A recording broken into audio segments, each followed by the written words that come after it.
74년을 살면서 이런 굴욕은 처음이었습니다. 제가 누군지 아시죠? 로저 맥클레런, 310억 달러 자산의 맥클레런 그룹 회장입니다. 미국 대통령과 직통전화하는 사이고 펜타곤 재난 시스템을 설계한 사람이에요. 그런 제가 완전히 무력해진 순간이 있었습니다. 손녀딸 에린이 한국 시골 터널에 갇혔다는 소식을 들었을 때였죠. 즉시 전 세계 최고의 구조팀을 투입하려 했어요. 제가 소유한 최신 구조 헬기, 스위스 알프스 전문 구조대, 심지어 이스라엘 특수부대까지 동원할 준비를 했습니다. 결과가 어땠는지 아세요? 한국 정부가 딱 한마디로 제 모든 걸 차단했어요. 외부 개입 불허. 끝이었습니다. 310억 달러가 한 푼짜리 동전보다 못한 순간이었죠. 그런데 더 충격적인 건 따로 있었어요. 제가 코웃음 치던 그 한국이라는 나라가 제 손녀를 72시간 만에 완벽하게 구조해낸 겁니다. 미국 최첨단 시스템으로도 불가능했을 일을 말이에요. 저는 그날 깨달았습니다. 지금까지 제가 알던 세상이 완전히 틀렸다는 걸 말이죠. 한국을 단순히 기술 카피하는 아시아 변두리라고 무시했던 제 자신이 얼마나 무식했는지를요. 이 이야기는 제 인생 최대의 반전이자 미국인인 제가 한국에게 무릎 꿇게 된 실화입니다. 믿기 어려우시겠지만 모든 게 사실이에요. 지금부터 그 충격적인 3일간의 기록을 들려드리겠습니다. 한국이 어떻게 세계 최강 미국을 제압했는지, 그리고 왜 지금 미국 전역에서 한국식 재난 대응 시스템을 도입하려고 난리인지 말이죠. 듣고 나면 여러분도 충격받으실 겁니다. 제 이름은 로저 맥클레런, 74세입니다. 뉴욕 맨해튼 63층 사무실에서 세계를 내려다보며 살아왔어요. 건설부터 국방, 의료, AI까지 안 건드린 분야가 없죠. 젊은 시절엔 허리케인 카트리나 때 수만 명을 구한 재난 시스템을 직접 설계했습니다.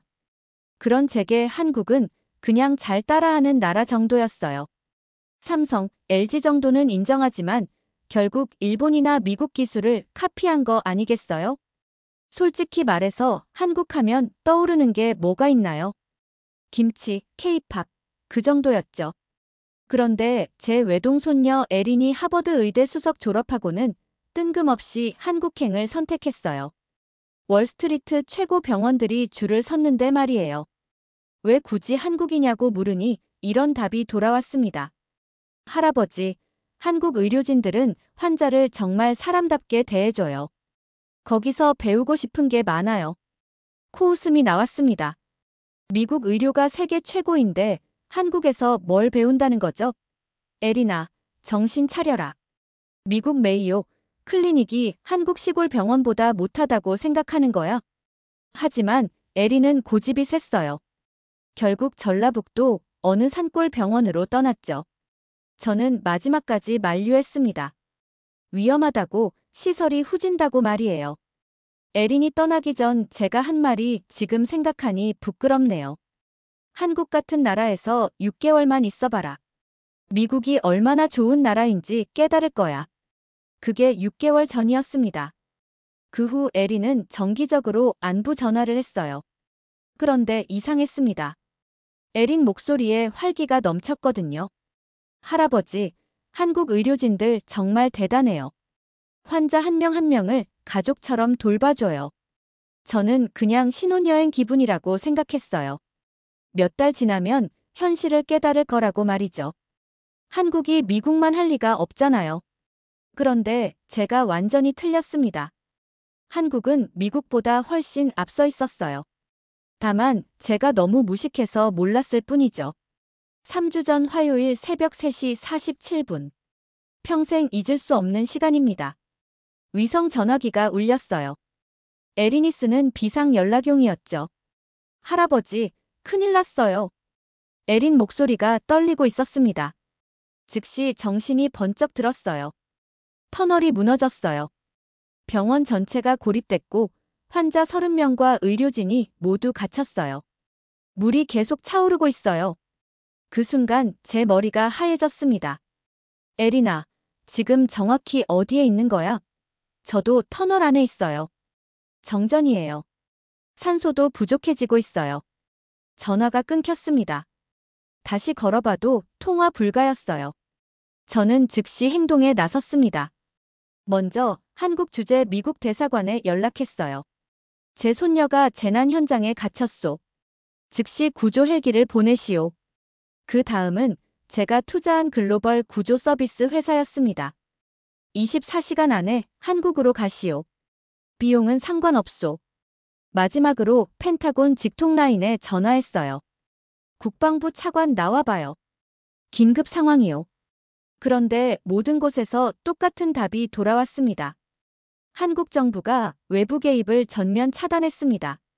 현재 위기경보 1단계 발령 중이라 비인가 항공기 진입 불가능합니다. 무슨 소리죠? 국민이 죽어가는데 외부 도움도 거부한다고요? 저는 폭발했습니다. 이게 말이 되는 소리요? 미국이라면 벌써 해병대가 날아갔을 거 아니요. 하지만 현실은 냉혹했어요. 제 모든 권력과 인맥이 한국 앞에서는 무용지물이었습니다. 그날 밤 한숨도 못 잤어요. 계속해서 에린 생각만 났습니다. 그 아이가 왜 굳이 한국을 선택했는지, 제가 왜 그렇게 반대했는지 후회됐어요. 새벽 6시 결심했습니다. 직접 한국으로 가겠다고 말이에요. 제가 가서 모든 걸 해결하겠다고 생각했죠. 아직도 한국을 우습게 보고 있었거든요. 전용기 준비를 지시했습니다. 13시간 후면 인천공항이었어요. 그 긴 비행시간 동안 저는 한국에 대해 조사했습니다. 재난 대응 시스템이 어떤지, 구조 장비는 얼마나 되는지 말이에요. 솔직히 기대는 안 했어요. 아시아 변두리 국가가 미국만큼 체계적일 리 없다고 생각했거든요. 하지만 제가 완전히 틀렸다는 걸 곧 깨닫게 됩니다. 인천공항에 도착하자마자 저는 코가 납작해졌습니다. 공항 시설부터가 뉴욕 JFK를 압도하더군요. 더 깨끗하고 더 체계적이었어요. 첫 번째 놀라움이었죠.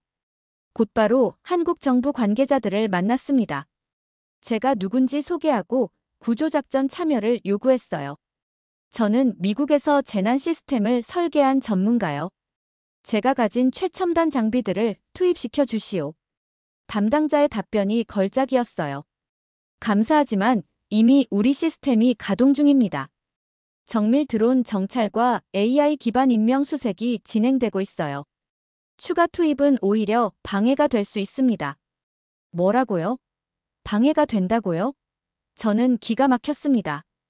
당신들이 가진 게 뭐가 있다고 미국 기술을 거부하는 거요?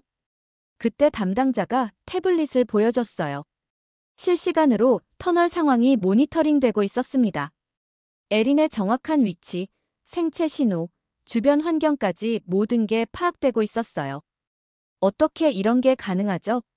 제가 물었습니다. 초소형 드론이 터널 틈새로 침투해서 열화상으로 생존자를 확인했어요. 또한 에린 양의 스마트워치 신호도 포착했고요. 저는 할 말을 잃었어요. 미국에서도 이 정도 정밀도는 쉽지 않거든요. 그런데 한국은 이미 그런 시스템을 완비하고 있었던 겁니다. 현장으로 향하는 길에 두 번째 충격이 왔어요.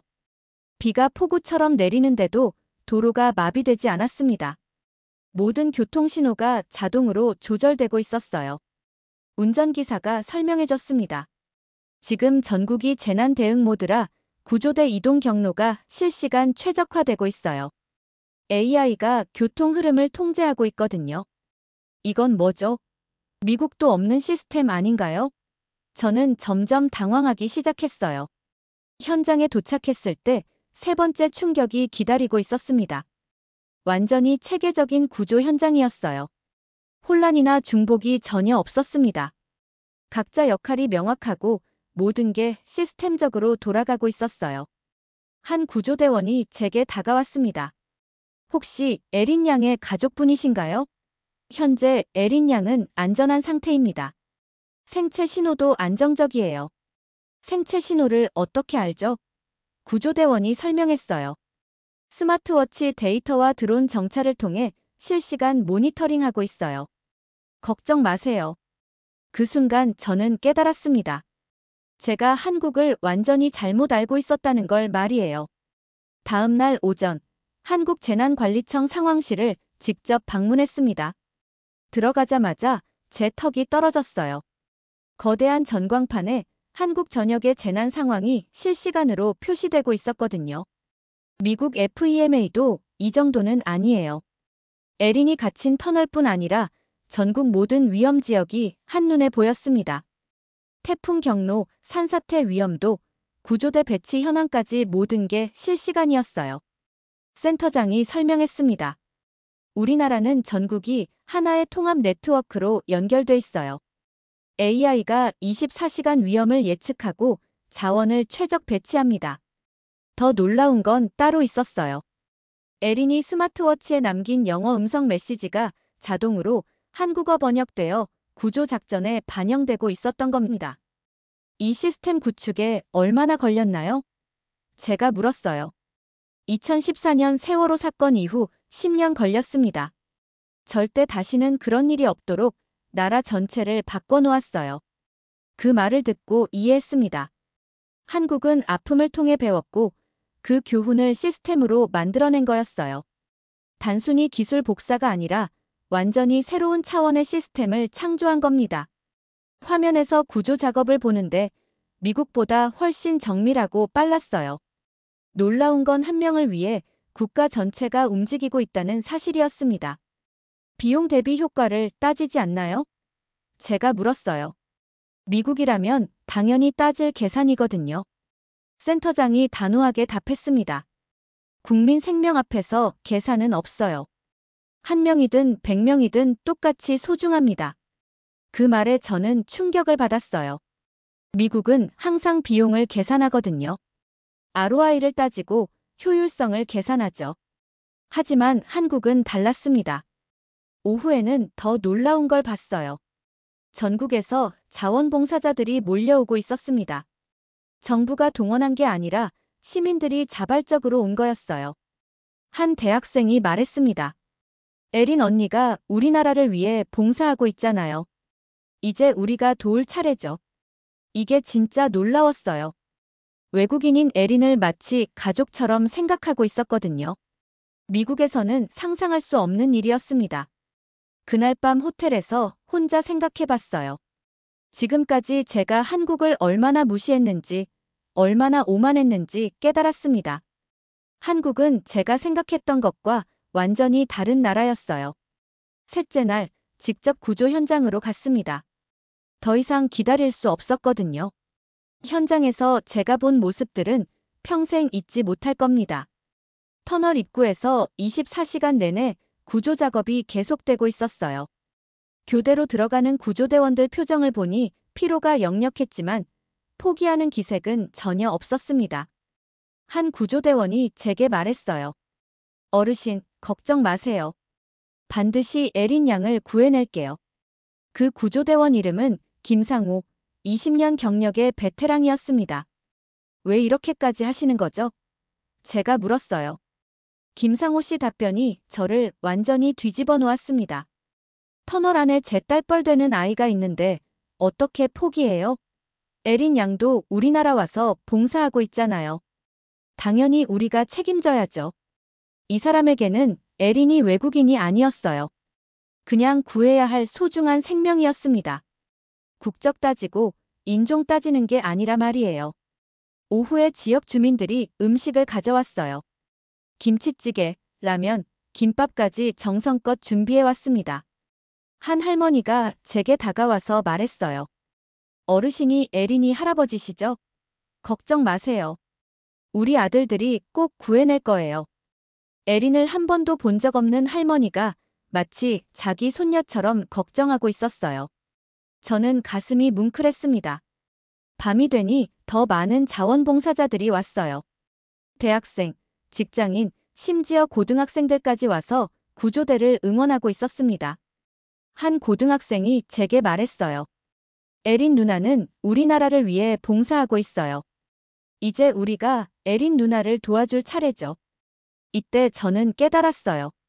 제가 한국에 대해 가졌던 모든 편견이 얼마나 잘못된 건지 말이에요. 이 사람들은 진심으로 따뜻한 마음을 가진 사람들이었습니다. 새벽 2시쯤 김상호 씨가 와서 말했어요.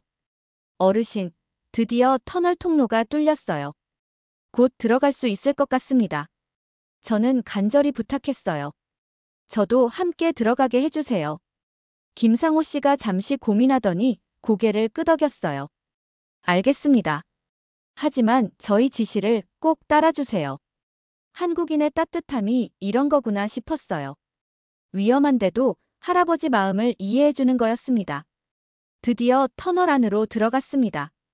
구조복을 입고 헬멧을 쓴 채 김상호 씨와 함께 좁은 통로를 기어갔어요.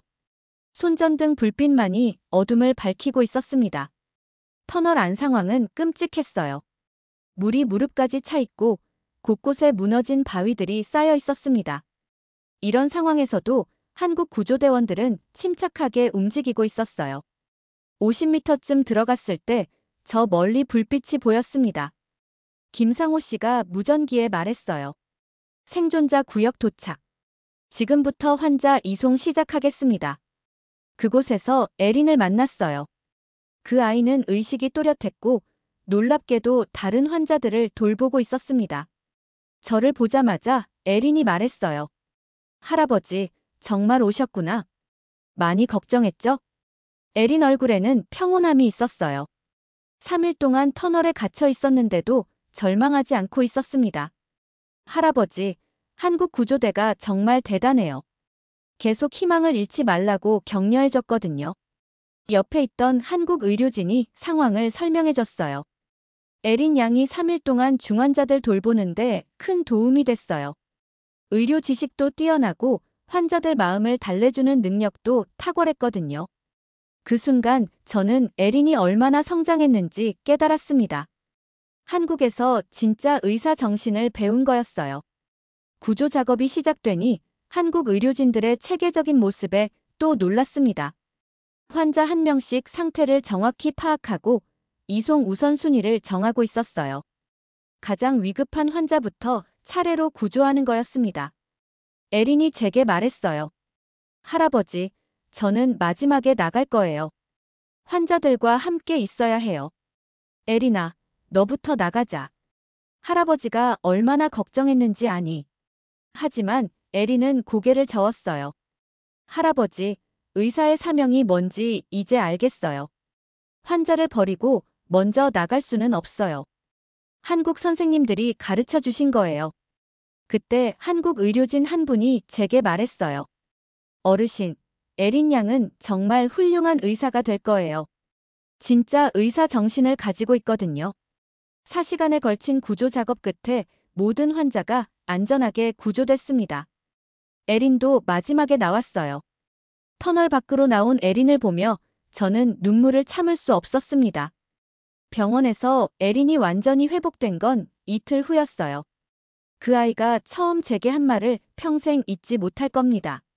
할아버지, 한국 사람들은 정말 따뜻해요. 제가 아플 때도 제 이름을 꼭 불러줬어요.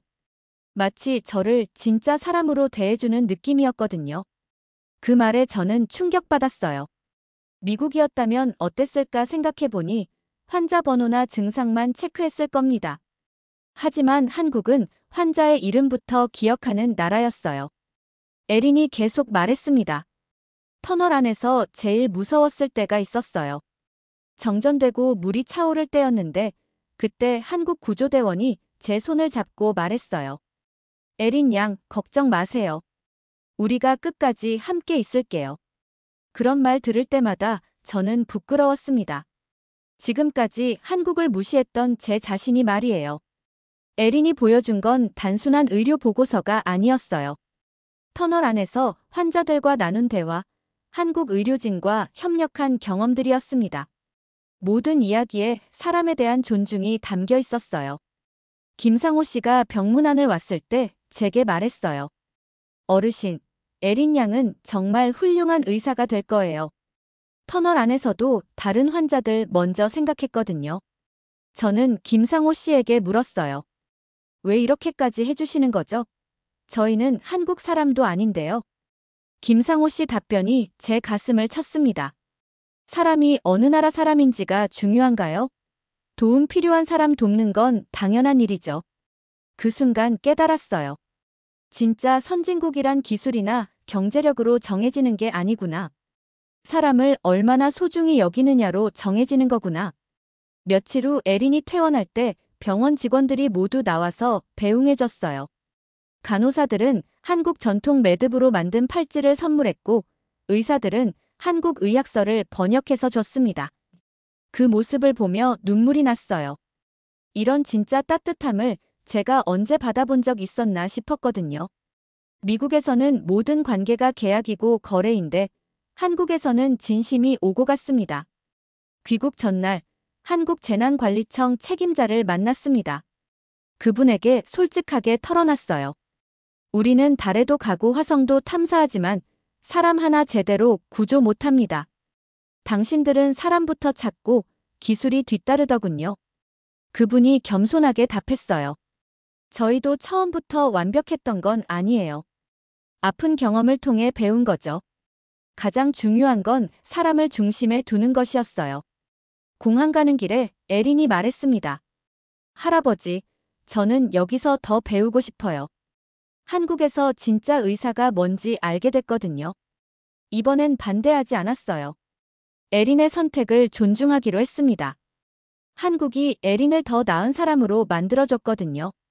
미국 돌아와서 첫 번째로 한 일이 백악관 보고서 작성이었어요. 제목은 왜 미국이 한국에게 배워야 하는가였습니다. 그 보고서에 이렇게 썼어요.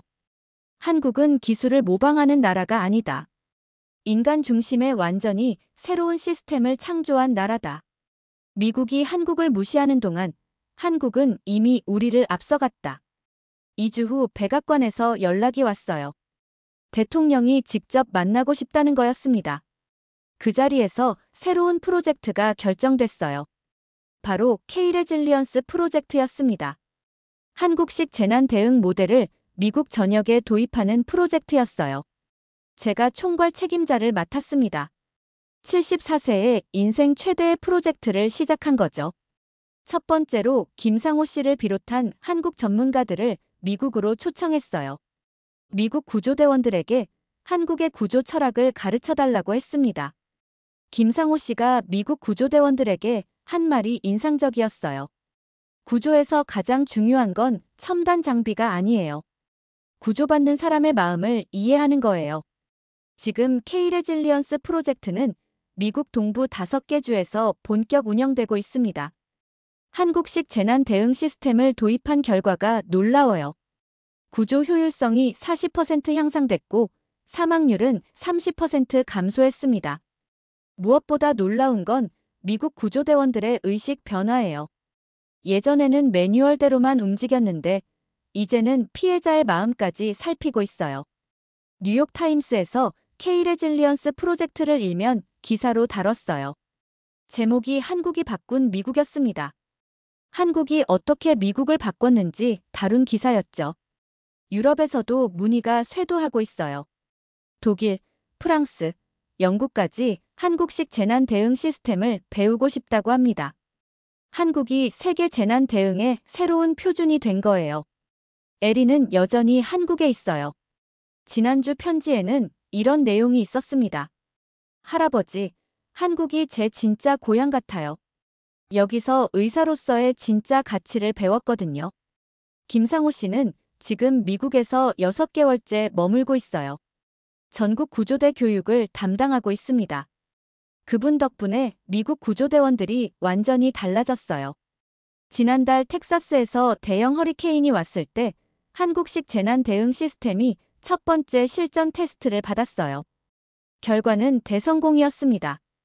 기존보다 3배 빠른 구조, 사망자 제로였어요. CNN에서 저를 인터뷰했을 때 이렇게 말했어요. 74년을 살면서 가장 큰 깨달음은 이거였습니다. 진짜 강국은 무기나 돈이 아니라 사람을 얼마나 소중히 여기느냐로 결정된다는 것입니다. 한국이 저에게 가르쳐준 건 단순한 기술이 아니었어요. 진짜 가치가 무엇인지, 진짜 선진국이 무엇인지 알려준 거였습니다. 지금 전 세계가 한국을 주목하고 있어요. K-팝, K-드라마에 이어 이제는 K-레질리언스 모델까지 한국이 문화를 넘어 재난 대응 시스템까지 수출하는 나라가 됐습니다. 제가 74년 살면서 내린 최고의 결론은 이겁니다. 한국은 단순히 아시아의 작은 나라가 아니에요. 세계가 배워야 할 진짜 선진국, 진짜 사람의 나라입니다. 그리고 저는 그걸 미국 전체에, 세계 전체에 알리는 일을 하고 있어요. 이 영상이 마음에 드셨다면 좋아요와 구독 부탁드립니다. 여러분의 응원이 더 많은 이야기를 나눌 수 있는 힘이 됩니다. 내일 더 감동적인 이야기로 찾아뵙겠습니다. 감사합니다.